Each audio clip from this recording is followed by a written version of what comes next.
Bring in the panel, PR Council Managing Director Christy McSweeney and Sky News host, former Senator Cory Bernardi. Welcome to you both. Aston by-election on the weekend in Victoria, Cory. Andrew Clennell this afternoon had some leaked polling. I always question leaked polling. It's always designed for a purpose, but we'll get into that. Opposition leader Peter Dutton, it says, is a net negative in the seat of Aston.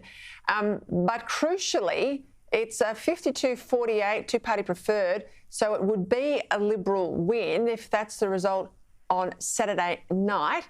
What's your thoughts? Well, this is Politics 101, I'm seeing, Peter. You've got the Prime Minister conditioning his caucus that governments normally have a 5 or 6% swing against them, so anything less than that is basically a victory for Albo, and he's trying to paint Peter Dutton as the bogeyman by leaking this polling and saying, you know, Peter Dutton is the problem. Now, I actually think that a lot of the Liberal base really like Peter Dutton. I think that he's playing a measured game, a sensible game. Attacking a government pretty early on is not the winning formula. You've got to build your credibility. And the decisive moment that's going to come for Peter Dutton is going to be about the voice. And I think he is then going to come into his own. He'll win this by-election, I think, on Saturday. And that'll be the start of something, I think, a bit more momentum against the government, quite frankly.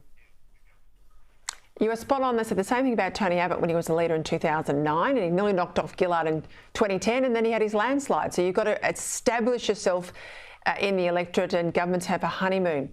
Collingwood, that's the big AFL club I was mentioning a minute ago.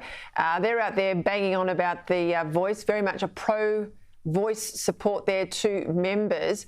Michael Miller, he's the chairman of News Corp here in Australia. He warned yesterday that high-profile athletes who have become activists, I think they're of a certain cricketer, can have a damaging impact on the potential growth of certain sporting codes.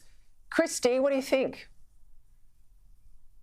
I think that it's really interesting. At the same time, the AFL runs grassroots clinics around Australia, significantly trying to grow the game. The board is sitting in Melbourne making these statements that echo a lot of the statements that we hear from other virtue signalling corporate boards and non-executive directors around Melbourne. Of course, there's a highly prized contest to be appointed to football boards. Collingwood is the third largest club in the league. It's got over 100,000 members, and every non-executive director in town wants to signal their virtue signalling support so they can get appointed to football boards and other boards ongoingly. And I think that's where we've come from. This is a statement not made by players, coaches, athletes, but the board